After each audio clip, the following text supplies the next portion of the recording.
Hello everyone, welcome to Meera's kitchen. આ વિડીયોમાં હું તમને કાજુ બટર મસાલાની રેસીપી શેર કરીશ. એકદમ રેસ્ટોરન્ટ સ્ટાઇલ જ બનશે અને સાથે મેં બેબી પરાઠા પડવાળા બનાવ્યા છે અને લચ્છા પ્યાઝ પ્લસ પાપડ હારે સર્વ કર્યું છે. બહુ જ ફાઇન બનશે. તમે આ વેથી ક્યારેય ટ્રાય ના કર્યું હોય તો શ્યોર ટ્રાય કરજો. તો ચલો જોઈ લઈએ રેસીપી. અત્યારે આપણે એક પેન લઈ લઈશું, ગેસ ઓન કરી દઈશું અને આપણે 1 ટેબલ સ્પૂન જેટલું તેલ એડ કરી દઈશું. તેલ ગરમ થાય એટલે એમાં કાજુ આપણે આવી રીતના મેં વચ્ચેથી કટ કરી લીધા છે હાફ પીસમાં, એને આપણે એડ કરી દેવાના છે અને આને આપણે પ્રોપરલી ગોલ્ડન બ્રાઉન કલરના થાય ત્યાં સુધી આમાં સેલો ફ્રાય કરીશું.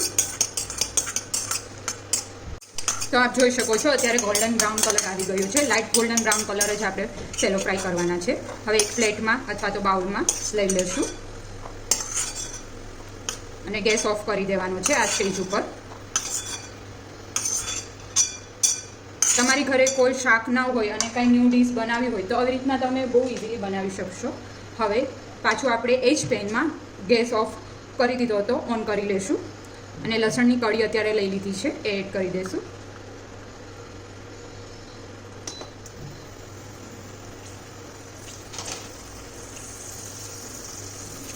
પછી એમાં જ આપણે ઓનિયન ઝીણી કટ કરેલી લઈ લીધી છે, 2 મોટી સાઇઝની. મીડિયમ હોય તો તમે 3 લઈ શકો અને ટમેટો લઈ લીધો છે મીડિયમ સાઇઝના 3 ટમેટે, એ બી એડ કરી દઈશું અને એક મરચું લઈ લીધું છે અને એક આદુનો કટકો લઈ લીધું છે. બધું આપણે એડ કરી દઈશું અને આ બધું પ્રોપરલી મિક્સઅપ કરી લઈશું.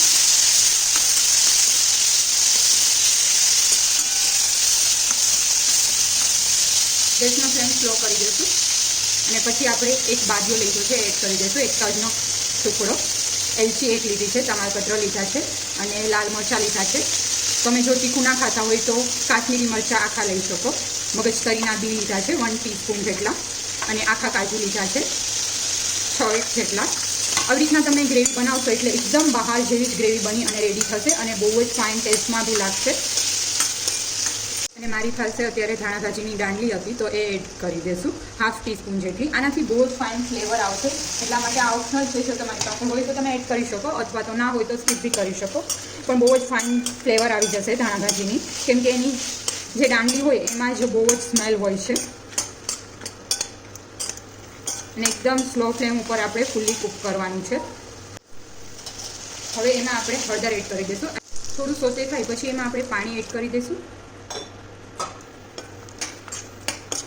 3 ટેબલ સ્પૂન જેટલું, જેથી કરીને આ મરચાં છે એકદમ સોફ્ટ થઈ જાય. હવે આને ક્લોઝ કરી અને કૂક થવા દેશું મીડિયમથી સ્લો ફ્લેમ ઉપર. તો આપ જોઈ શકો છો પાણી એકદમ એબ્ઝોર્બ થઈ ગયું છે, રહ્યું નથી. તો હવે ગેસ ઓફ કરી દઈશું અને આને ઠંડુ થવા માટે રૂમ ટેમ્પરેચર પર આવે પછી આપણે આને પેસ્ટ બનાવીશું. તો હવે આપણે આ તમાલપત્ર જે છે એડ કર્યું હતું એ રિમૂવ કરી લઈશું અને બાકી બધું આને ક્રશ કરી લઈશું. તો રેડી છે એકદમ ફાઇન પ્યુરી બનીને. હવે આને એકદમ બહાર જેવી જ કન્સિસ્ટન્સી બનાવવા માટે ગ્રેવી છે એ બધી આપણે ગાળી લઈશું, જેથી કરીને એકદમ ક્રીમી અને ફાઇન ગ્રેવી બની જશે. તમે આ પ્રોસેસ ફોલો કરશો તો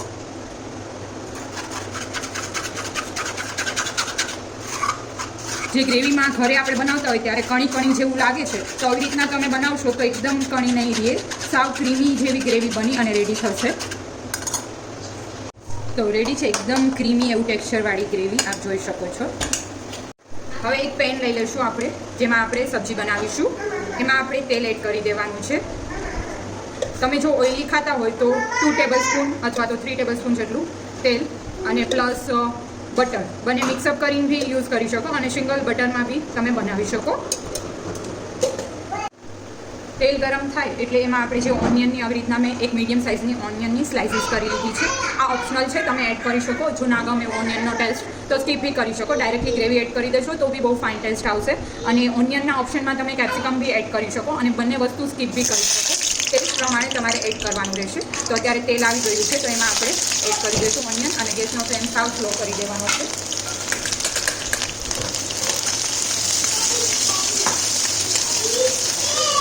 બે મિનિટ માટે રહેવા દેવાનું છે. પછી ડાયરેક્ટલી એમાં આપણે ગ્રેવી જે રેડી કરેલી છે એ એડ કરી દઈશું.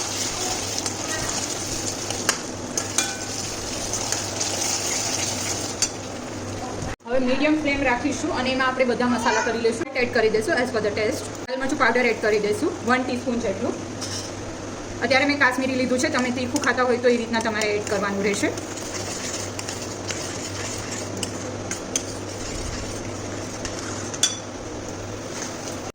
થોડી એવી કસૂરી મેથી લેશું, એને આવી રીતના મસળી અને એડ કરી દેવાની છે.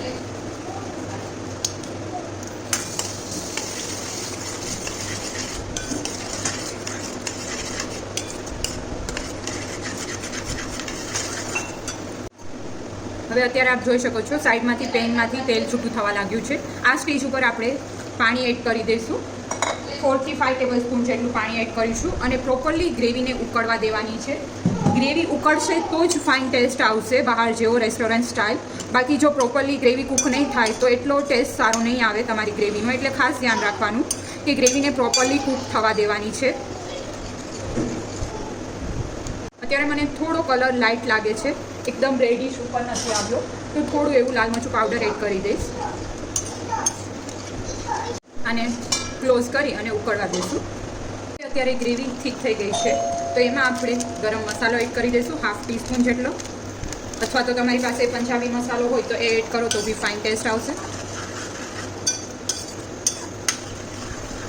અને બટર એડ કરી દઈશું 1 ટીસ્પૂન જેટલું, અથવા તો તમને વધારે ગમતું હોય તો વધારે. આપણે લાસ્ટમાં ગાર્નિશિંગ માટે બી યુઝ કરીશું, એટલા માટે અત્યારે મેં 1 ટીસ્પૂન જેટલું એડ કરેલું છે. હવે પેનમાંથી તેલ છૂટવા માંડે ત્યાં સુધી આપણે સબ્જીને આવી રીતના રહેવા દેવાની છે, સ્લો ફ્લેમ ઉપર જ. વચ્ચે વચ્ચે ક્યારેક હલાવતા રહીશું. તો આપ જોઈ શકો છો અત્યારે તેલ છૂટવા માંડ્યું છે અને ગ્રેવીની કન્સિસ્ટન્સી બી બહુ જ ફાઇન આવી ગઈ છે. તો આ પરફેક્ટ સ્ટેજ છે. અત્યારે તમે આને સર્વિંગ બાઉલમાં લઈ શકો. જ્યારે તમારે સર્વ કરવું હોય ત્યારે જ આપણે કાજુ એડ કરીશું. ગેસ ઓફ કરી દઈશું. જ્યારે તમારે સર્વ કરવું હોય ત્યારે જ આપણે કાજુ એડ કરીશું, જેથી કરીને એકદમ ક્રિસ્પી રહે.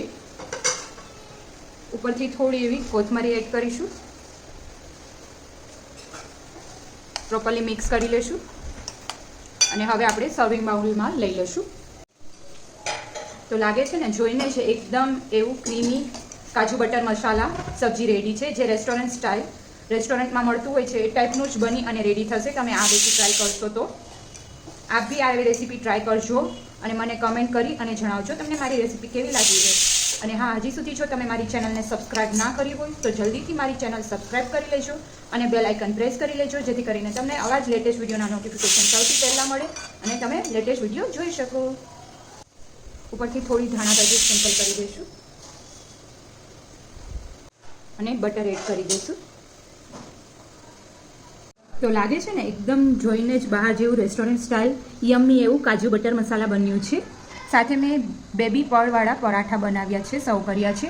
આની રેસીપી તમને મારા ચેનલ પર જોવા મળી જશે.